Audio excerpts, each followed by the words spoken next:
अब्दुल्ला भाई, कैसे देख रहे हैं आप कि पाकिस्तान ने जो भारत की जानिब से जो इल्ज़ामात की बुछाड़ कर दी गई, तो हमने बड़ा एक मेच्योर तरीके से हमने उनको तहकीकात की पेशकश की और सिफारती सतह पर अगर देखा जाए तो पाकिस्तान की जानिब से एक बहुत अच्छा बड़ा मेच्योर मैसेज जाता है। अब इंडिया इसको कैसे देखता है, क्योंकि इंडिया तो हमेशा सोची समझी साजिश के तहत पाकिस्तान पे बुछाड़ शुरू कर देता है जब भी ऐसा कोई वाकया पेश आता है। पुलवामा का वाकया आपके सामने, इस तरह के और भी बेशुमार वाकयात हैं। जब क्लिंटन साहब आए थे, आप पीछे चले जाएं इतने साल, 2 डेकेड्स पीछे, तब इस तरह का वाकया, बल्कि 2 डेकेड से भी ज्यादा, 2000 की बात है। तो ये तो एक स्क्रिप्ट है जो कि रिपीट होता रहता है इंडिया की जानिब से। अब शायद इंडिया को भी एहसास होगा, अगर नहीं भी होगा तो आलमी बिरादरी को तो एहसास होना चाहिए कि घिसा पीटा स्क्रिप्ट बार बार रिपीट किया जाता है। बिस्मिल्लाहिर्रहमानिर्रहीम। बहुत शुक्रिया शुक्रिया। मुझे आपसे बड़ा एतराज है, आपने जनरल जाहिद साहब को रिटायर्ड कैसे कह दिया।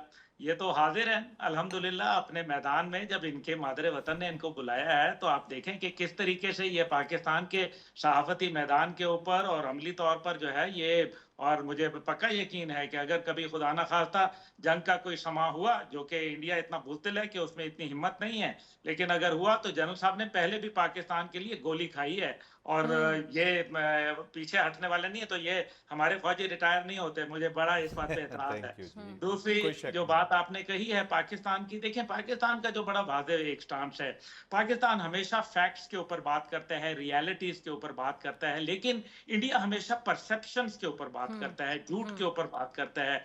अब ये ड्रामा उनका तो अपने मुल्क में पिट गया। आपने देखा कि उनके 3 चीफ मिनिस्टर जो हैं वो भी एतराज कर रहे हैं, और कांग्रेस भी जो है वो एतराज कर रही है, और उनके लोग भी जो है मुख्तलिफ पॉलिटिशियंस और मुख्तलिफ जो सोच विचार के लोग हैं वो भी बात कर रहे हैं, लेकिन उनको इंडिया के मेन स्ट्रीम मीडिया से जो है वो दूर कर दिया गया है। वो भी यही बात कर रहे हैं। इंडिया के अभी एक कोर कमांडर का जिक्र आया, देखिए ना, उन्होंने कहा साबिक कोर कमांडर ने कि हम अभी मुतहम्मिल नहीं हो सकते। और अभी जब हम बात कर रहे हैं, अभी से चंद देर पहले भारत की एक बकायदा जो उनके जीएचक्यू में प्रेस कॉन्फ्रेंस हुई, जिसके अंदर उनके मिलिट्री जनरल्स बैठे हुए थे। आप यकीन माने कि वो वहां जब पाकिस्तान के हवाले से बात की गई तो वो वहां से सवाल का जवाब दिए बगैर उठ के चले गए, जिस पे मैं नहीं कह रहा बल्कि वो वीडियो मौजूद है, उसमें सुन लें। वो कह रहे हैं कि शेम ऑन यू, कि तुम लोग जो है तुम हमारा जवाब दिए बगैर भाग रहे हो, तुम क्या पाकिस्तान से डरते हो।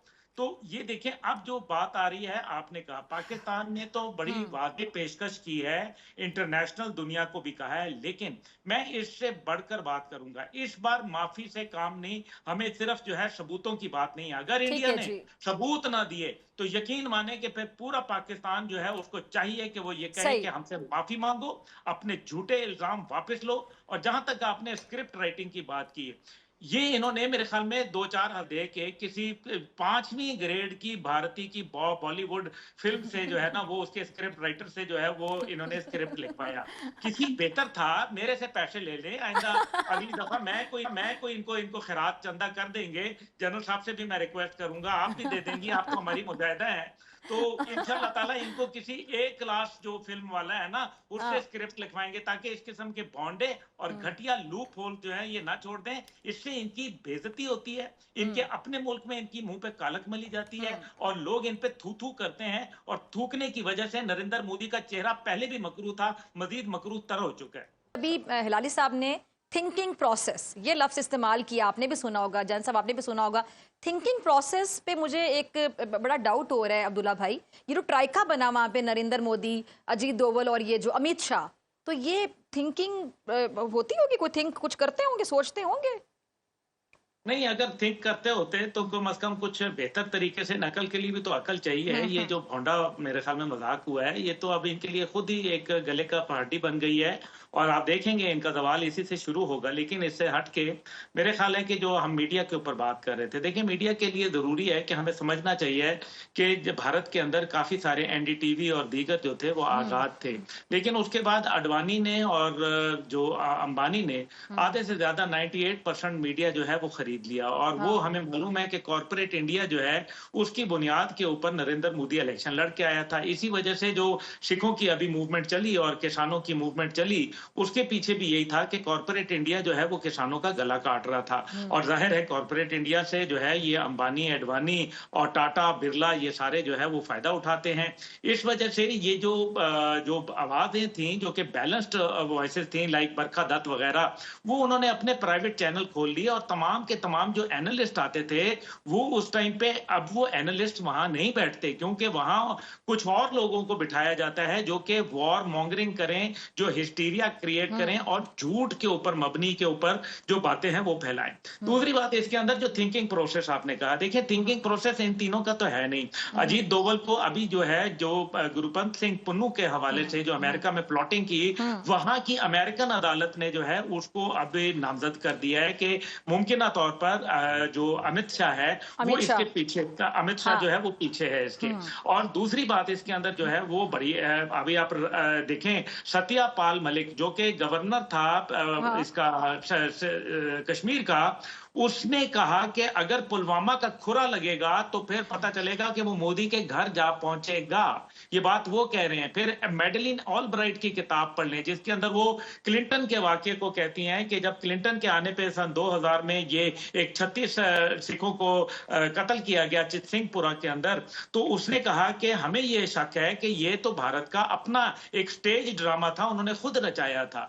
95 के अंदर इसी तरीके से जो है 6 लोगों को, सहाफियों जो सयाह थे, उनको जो है वो कत्ल किया गया, बिहेड किया गया बाकायदा, और ये गैर मुल्की सयाह थे, और ये पहलगाम में ही हुआ था।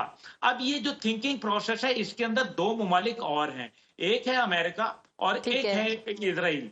अब ये इजराइल, अमेरिका और इंडिया का ट्रॉयका है। हमें मालूम है कि इस टाइम पे CIA की इंटेलिजेंस चीफ जो है अमेरिका की, वो एक हिंदू निजात खातून है। जो वाइस प्रेसिडेंट की बीवी हैं वो इस टाइम पे हिंदू खातून है। इसी तरीके से जो उनके अंदर इस टाइम पे 42 ऐसे लोग हैं जो मुख्तलिफ हिंदू हैं, जो कि मुख्तलिफ अहम ओहदों पे इस टाइम पे ट्रंप इंतजामिया में बैठे हैं। इससे पहले जो हुकूमत थी बाइडन के अंदर, उसके अंदर कैमिला देवी हैरिस वाइस प्रेसिडेंट जो थी, वो एक हिंदू निजात खातून थी। अब आप मुझे बताएं कि इस वजह से ये ट्रॉयका बनता है, और इजराइल के अभी 17 सोल्जर्स वहां आए हैं पहलगाम में, किसने बुलाए, क्यों बुलाए, क्या मकासद थे, उसके ऊपर कोई बात ही नहीं कर रहा। ठीक है, अभी इस दफा एक चीज मैंने देखी है कि जो इनका चूरन और मंजन ये आलमी सतह पे बेचने की कोशिश करते हैं, इंटरनेशनली पाकिस्तान के खिलाफ लोगों को करने की कोशिश करते हैं, हमें दहशतगर्द साबित करने की कोशिश करते हैं। हालांकि टेररिज्म के खिलाफ जितना हम लड़े हैं, हमारी कितनी शहादतें, 1 लाख के करीब तुम्हारी शहादतें हैं, तो ये इनको नजर नहीं आता। अच्छा, इस बार इनका वो मंजन उस तरह नहीं बिक सका, आप सब अग्री करेंगे, और ये मेरे ख्याल से इनको मुंह तोड़ जवाब मिला। हालांकि घिसा पिटा स्क्रिप्ट है, शायद आपके वाली बात के स्क्रिप्ट जो है वो आपसे लिखवा लेते या किसी और से लिखवा लेते, पता नहीं किससे लिखवा लेते हैं कि वो पिट जाता है, और इस बार वाकई पिट गया। लेकिन जहां तक ताल्लुक है, ये बिल्कुल इनके आशीर्वाद शामिल है। और ट्रंप साहब जो दरमियान में उन्होंने कहा है कि जी ठीक है, दोनों आपस में बायलैटरली इस मामले को देख लें। उसकी वजह यह है कि पाकिस्तान की उनको मूड पता चल गया कि पाकिस्तान किस हद तक जाने के लिए तैयार है। और बिल्कुल जैसे हिलाली साहब ने कहा कि हमने ये जो न्यूक्लियर वेपन है, ये अपने किसी और पड़ोसी के लिए नहीं बल्कि हिंदुस्तान के लिए बनाया। और अगर हमारी सॉवरेनिटी जो है वो कॉम्प्रोमाइज होगी, तो ये न्यूक्लियर वेपन जो है हम इसीलिए रखा हुआ है, ये अपनी हमारी बुनियादी तौर पर ये अमन की निशानी है, दिफा की निशानी है। हम लड़ना नहीं चाहते, क्योंकि कन्वेंशनल वॉरफेयर में आप उनके जो इस टाइम पे 70 बिलियन से ज्यादा बजट है डिफेंस का, उसको आप मैच नहीं कर सकते एज कंपेयर टू पाकिस्तान, जिसका टोटल 7 बिलियन है। अब देखें, मकसद यहाँ ये है कि इंडिया को जिस दिन ये पता चल गया कि पाकिस्तान के अंदर 1% भी उनको ये समझ आ गई कि हम 1% भी चांस है कि हम पाकिस्तान को डिस्ट्रॉय कर सकते हैं, तो यकीन माने वो 1 मिनट भी दूर नहीं होंगे हमसे। वो हमसे डरते हैं, वो बुज़दिल हैं, वो पाकिस्तान के साथ कभी जंग डायरेक्ट मोल लेने की कोशिश नहीं करेंगे।